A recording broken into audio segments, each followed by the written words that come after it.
नमस्कार दोस्तों, संडे चौपाल में आपका एक बार फिर स्वागत है और सभी किसान दोस्तों को नव वर्ष की हार्दिक शुभकामनाएं। दोस्तों, आज की चौपाल का जो हम पहला कमेंट ले रहे हैं वो हैं हमारे किसान दोस्त अमित सिंह। और ये कह रहे हैं, सर कुछ कंपनियों के डॉक्टर एमओपी के बजाय अपनी कंपनी के पोटाश को रिकमेंड करते हैं और एमओपी को कुछ बेकार बताते हैं। सर, क्या आईपीएल पोटाश उपयोग करना चाहिए या रिच फील्ड का पोटेशियम? आप बताइए सर प्लीज़, बहुत कंफ्यूज कर देते हैं ये लोग। तो दोस्तों, ये जो कंपनी के जो डॉक्टर होते हैं ये मार्केटिंग के लोग होते हैं और इनका काम ही ये होता है कि अपने प्रोडक्ट को बेचना। और अच्छा मार्केटिंग का बंदा वो होता है जो गंजे को भी कंघी बेच दे। तो दोस्तों, आपको जो यूज करना है वो एमओपी करना है और आप किसी भी कंपनी का कर सकते हैं, बशर्ते वो एमओपी हो और अच्छी कंपनी का हो। तो आप ये ज़रूरी नहीं कि आप आईपीएल का ही करें या जो डॉक्टर लोग आपके पास आते हैं उनका कहे अनुसार करें। आपको जो अच्छा महसूस हो, अच्छी कंपनी का हो, उसी को आप इस्तेमाल करें और आपको जो पूरा फ़ायदा मिलेगा। और दोस्तों, अगला कमेंट जो है वो है हमारे किसान दोस्त शिव शंकर वर्मा। ये कह रहे हैं, 1 एकड़ में कितना एसएसपी, यूरिया और पोटाश डाला जाएगा? तो दोस्तों, ये जो एमओपी, पोटाश और सिंगल सुपरफास्फेट जो डालने का जो तरीका है, ये जो मात्रा है, ये निर्भर करती है कि आपके खेत में किस तत्व की कितनी कमी है। और ये पता लगता है सॉइल टेस्ट यानी कि मिट्टी की जांच से। और जो मिट्टी की जांच रिपोर्ट आए उसी के अनुसार आपको डालना है। यदि आपने मिट्टी की जांच नहीं कराई है तो आप 3 बोरे एसएसपी यानी कि सिंगल सुपरफास्फेट और 1 बोरा यूरिया और आधा बोरा एमओपी का प्रयोग कर सकते हैं। ये सही मात्रा होती है। और दोस्तों, अगला कमेंट हम ले रहे हैं वो हैं हमारे किसान दोस्त सचिन कुमार जी। और ये कह रहे हैं, सर सरसों की खली का प्रयोग सरसों की फसल में कर सकते हैं? तो दोस्तों, आप निश्चिंत होकर सरसों की फसल में सरसों की खली का प्रयोग कर सकते हैं, क्योंकि ये सरसों की खली होती है इसके अंदर नाइट्रोजन, फास्फोरस, पोटाश ये तीनों तत्व तो मौजूद होते ही हैं। इसके साथ साथ बहुत से माइक्रोन्यूट्रिएंट्स होते हैं जो हमारी सभी फसलों को आवश्यकता होती है और ज़रूरत होती है। तो आप निसंकोच होकर किसी भी फसल में आप सरसों की खली का प्रयोग कर सकते हैं। इसकी मात्रा और प्रयोग करने का तरीका सही होना चाहिए। इसके लिए हमारा जो चैनल पर वीडियो सरसों की खली संबंधित है, इसे आप देखकर पूरी जानकारी प्राप्त कर सकते हैं। अगला कमेंट हम ले रहे हैं वो हैं हमारे किसान दोस्त नितिन पोंगाल जी। और ये कह रहे हैं, सर जी 2,4-D की स्प्रे भी करनी है और एनपीके 19-19 की भी स्प्रे करनी है। हम दोनों का स्प्रे साथ कैसे करें, कैसे होगी? तो दोस्तों, आपको जो 2,4-D का स्प्रे करना है और एनपीके 19-19 का भी स्प्रे करना है, तो आपको ये अलग अलग करना चाहिए, एक जगह नहीं करना चाहिए। और इसको किस समय करना चाहिए हम आपको बताते हैं कि जब आप सिंचाई कर दें, तो गेहूं की सिंचाई आप कर दें तो उसके बाद 4-5 दिन बाद जैसी आपकी ज़मीन हो और वो थोड़ी नमी उसकी कम हो जाए, यानी कि आदमी पैर सहारने लायक ज़मीन हो जाए और हम उसमें स्प्रे कर सकें, तो आप सबसे पहले 2,4-D का स्प्रे करें और उसके 2-3 दिन बाद आप एनपीके 19-19 का स्प्रे करें। तो आपको ज़्यादा फ़ायदा मिलेगा। क्योंकि दोस्तों, जब हम 2,4-D का स्प्रे कर देते हैं तो जो हमारे खेत में खरपतवार होते हैं वो नीचे से विभिन्न प्रकार के पोषक तत्व लेना बंद कर देते हैं और वो पीले पड़कर सूखने शुरू हो जाते हैं। और हम बाद में जब एनपीके 19-19 का स्प्रे करते हैं तो ये खरपतवार उनकी ताकत को नहीं ले पाते हैं, जिससे हमें एनपीके का भरपूर फ़ायदा मिलता है। और दोस्तों, अगला कमेंट हम ले रहे हैं, ये हैं हमारे किसान दोस्त जयंत धामा जी।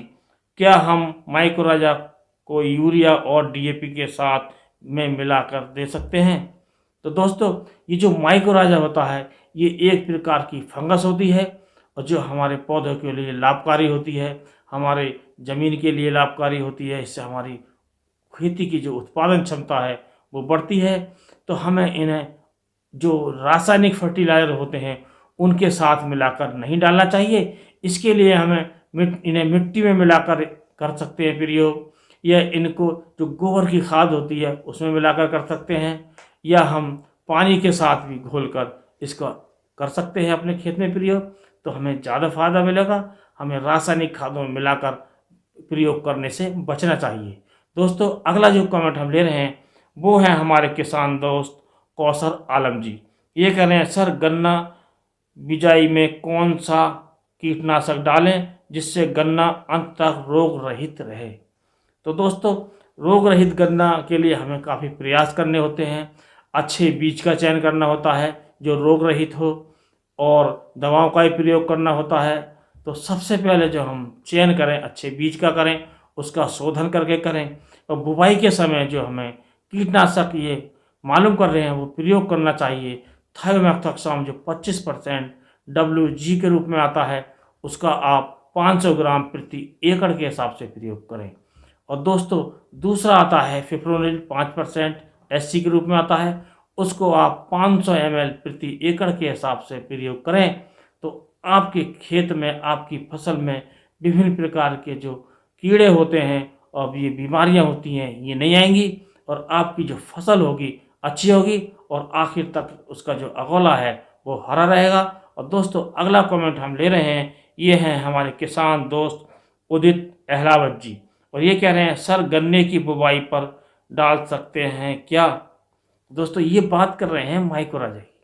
तो दोस्तों, माइक्रोराजा एक फफूंद होती है, आप इसे गन्ने की बुवाई पर अवश्य डाल सकते हैं, इससे आपको फ़ायदा मिलेगा। लेकिन दोस्तों, इसको हम रासायनिक खाद में मिलाकर नहीं डाल सकते, इससे इसके रिजल्ट कम हो जाते हैं। और दोस्तों, और इसका जो प्रयोग हम बाद में सिंचाई के समय भी कर सकते हैं, तो हमें ज़्यादा फ़ायदा मिलता है। इसके बाद जो अगला कमेंट हम ले रहे हैं वो है हमारे किसान दोस्त सुनील यादव जी। ये कह रहे हैं, सर 2 बीघे में नर्सरी विधि से गन्ना पौधा लगाना चाहता हूँ, क्या सावधानी जरूरी है।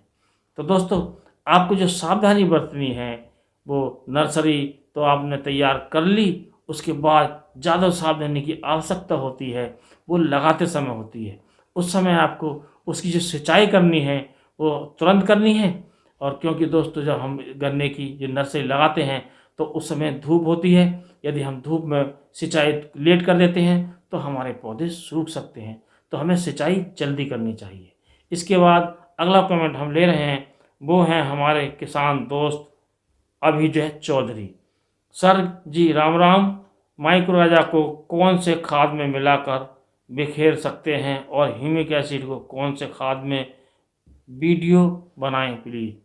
तो ये कह रहे हैं कि माइक्रोराजा को कौन से खाद में मिलाएं और ह्यूमिक एसिड को कौन से खाद में मिलाएं, इस पर वीडियो बनाएं।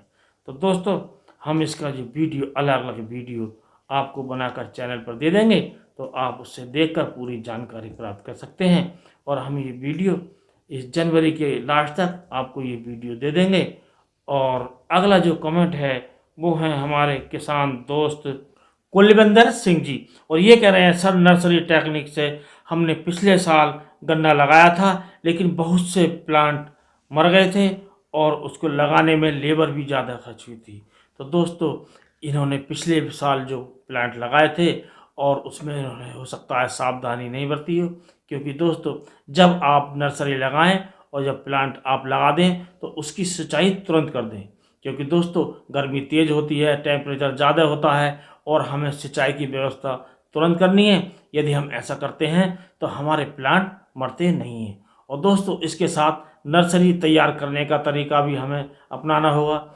इसके लिए हम पॉलीथीन के गिलास में नर्सरी तैयार कर सकते हैं, पॉलीथीन की थैली में नर्सरी तैयार कर सकते हैं, और इसके साथ साथ कोकोपीट में भी नर्सरी तैयार कर सकते हैं। इसके लिए ट्रे आती हैं और ट्रे में हम कोकोपीट भरकर नर्सरी तैयार करते हैं, तो ये हमारे प्लांट पूरी तरह सुरक्षित रहते हैं। दोस्तों, अगला जो कमेंट हम ले रहे हैं वो है हमारे किसान दोस्त सरफराज जी। सर को का क्या मतलब है, जैसे को 0238, या ये कह रहे हैं जैसे को 0238 या कोसा 0238, CO या को का क्या मतलब है। तो दोस्तों, इसका जो मतलब होता है, इसका मतलब होता है कोयम्बटूर। तो ये जो वैरायटी होती हैं CO या को से शुरू होती हैं, कोसा से शुरू होती हैं, ये कोयम्बटूर से होती हैं। तो दोस्तों अगला कमेंट हम ले रहे हैं, वो हैं हमारे किसान दोस्त अजय शुक्ला जी, और ये कह रहे हैं नर्सरी कब डालें और कितने प्रकार से नर्सरी डाल सकते हैं, एक वीडियो बनाएं। तो दोस्तों इसके लिए हम जल्दी वीडियो देंगे चैनल पर कि गन्ने की नर्सरी कैसे तैयार करें, और हम सारी विधि से इसके बारे में बताएंगे, चाहे वो बेड पर तैयार कर रही हो नर्सरी, या आपको थैली में तैयार करनी हो, या गिलास में करनी तैयार हो, या आपको जो ट्रे में कोकोपीट की मदद से तैयार करनी हो। तो इसके संबंधित हम वीडियो जल्दी चैनल पर देंगे, और आप चैनल पर बने रहिए और हमारे वीडियो बराबर देखते रहिए, तो आपको जल्दी ही इससे संबंधित नर्सरी से संबंधित जो गन्ने की नर्सरी है इसके संबंधित वीडियो चैनल पर मिलेगी। तो इसी के साथ इस वीडियो को समाप्त करते हैं, अगले वीडियो में फिर मिलेंगे। नमस्कार।